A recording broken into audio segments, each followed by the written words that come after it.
This is a story of revenge. Some of the details have been changed to protect the innocent and the not so innocent. The stuff that is insignificant might not be true. The stuff that is significant is absolutely true. So by now, I think I've got it figured out. In Shelley's world, you push a button and money comes out. Anytime she wanted to party, all she had to do was take 2 hours out of her day to mow my lawn, stop by my office, and boom, instantly, $50. Next day broke, mow the lawn again, pass go, collect another $50. I think she was confused and maybe even hurt when I put a stop to it. She just didn't get it. Silas came to my work and threatened me with some bullshit lawsuit, but I think he was white knighting for Shelley. You know, they do have a kid together, so I don't blame him, but I could not resist seeing what would happen if I confronted him. So instead of calling, I decided to get up early this morning and go to the law firm where Silas had a job. The business card he gave me just said the offices of legal guy, legal eagle, and law dude. You know, you can substitute the names of actual attorneys here, none of which are Silas. As soon as I walked in the front door, I saw Silas sitting at the back of the front room. He looked up and he just panicked, and I swear to Zeus, he skulked out of the room like he'd shit himself. Goes into an office and closes the door behind him. Now, my brother had already told me that he knew Silas worked for a law firm. Shelley had told him back when they were dating. He couldn't remember what Silas did there, but we reasoned that Silas couldn't possibly be a lawyer because he graduated from a 2-year community college just 2 years ago. So, the timing, you see. I asked the receptionist, "Who is that guy at the back?" And she says, "Oh, his name is Silas. He's one of our best paralegals." Paralegal. So I asked, does that mean he can sue somebody? And we laughed together. Yeah, that's what I thought. So I asked if I can talk to Silas for a minute, and she says, well, you'd be better off talking to an attorney, I think. Law dude and legal eagle are both in the building. No thanks, lady. I really need to talk to Silas. She says, is this a personal thing? I said, well, sorta. And she whispered to me, look, Silas has already gotten in trouble once this week for personal stuff. Can't you wait until lunch when he's out of the office? No. He came to my office, tried to embarrass me. No way in hell I'm letting him get off that easy.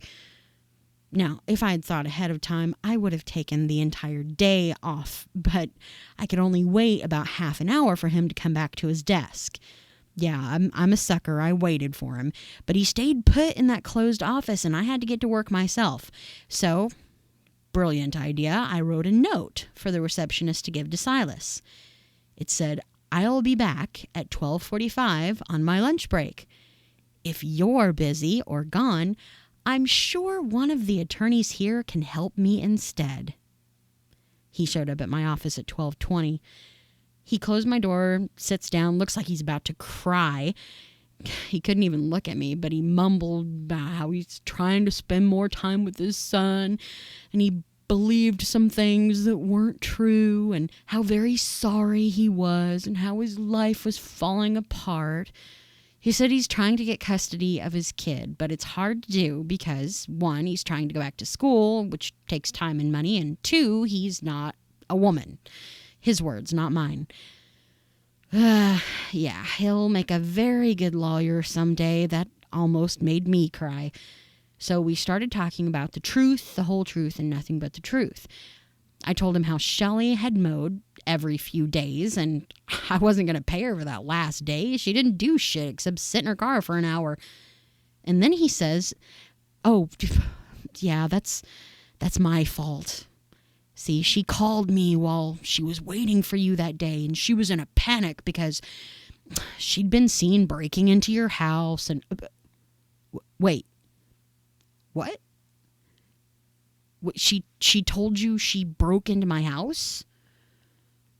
He calmly continued, well, yes, she said she'd broken into a house, and she was all upset because she'd taken a laptop. And what?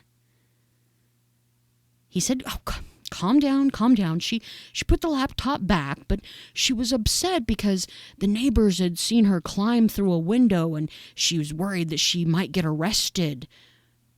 Why didn't she just leave? If she had just left it alone, I wouldn't have bothered her. He said, well, yeah, she wasn't going to leave. She was afraid that would make her look guilty. Oh, my God. And then he says, he told her to wait until I arrived so that she could explain to me what had happened. And she told Silas she was going to try to get into my house once I got home so that her fingerprints would have a reason to be there. Well, that explains why she was so pushy and insistent on getting inside my house. Wait, Silas.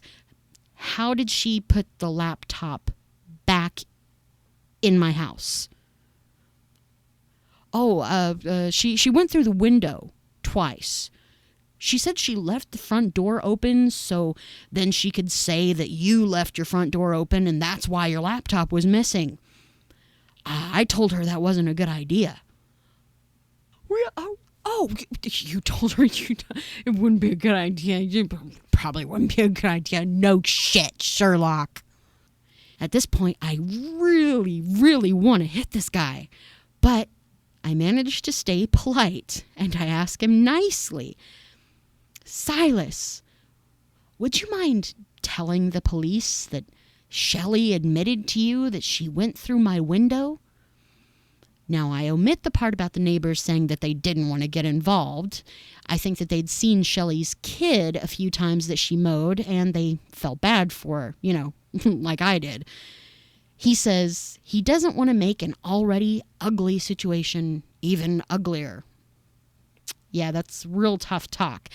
I remind him that if he wants custody of his son, this would be a good place to start. And he says, I'll think about it. The kind of I'll think about it that means, yeah, he's probably going to do it. And I resist the urge to get up and dance as I shake his hand and see him out of the building. Then this happened. According to Sheriff a county woman has been arrested on theft charges. On August 19th, 2013, a county deputy responded to a complaint at a residence on Road of a missing laptop computer. An investigation into the complaint led to a female suspect who had temporarily lived at that residence. On August, county investigators arrested the female suspect in a traffic stop on highway with the assistance of county deputies. Arrested was Shelley, age 29, who was residing on Road in county. She is charged with theft over $500, a Class E felony. She will be arraigned in county sessions court. Shelley got picked up this afternoon. She was speeding and got pulled over. I don't think she even knew there was a warrant out for her arrest. A couple of things you might notice from that press release. She's not being charged with breaking and entering because, according to the investigator I talked to earlier, if I had left my window open, then she didn't technically break in. The cops are claiming that I had complained of a missing laptop the day that I called them. No, I didn't. I didn't notice anything missing that day. I wouldn't have known she was even in my house until my neighbors told me they saw her break in. I'm guessing this is to make the cops look less like idiots. I love how they called it an investigation, like they had actually, done their job. Shelley apparently told the cops that she had temporarily lived at my house. My brother used to live with me right after our dad died, and he and Shelley dated during that time, and she slept over more than a few times, but she never paid rent or anything. It's possible she thought that telling the cops she was my roommate would get her off the hook somehow. And this pisses me off more than anything she's done before. I'm not sure why. When she was arrested, she gave her mom's address as her permanent residence, and I think that she and her son had been staying there since Silas kicked her out. She made bail immediately. I would bet that Silas paid it out of guilt, but I can't be sure. I do know that she left her kid at her mom's house and that no one knows where she is right now. I really, really hope that she doesn't skip town, but I wouldn't be surprised. I guess she'll owe Silas some money.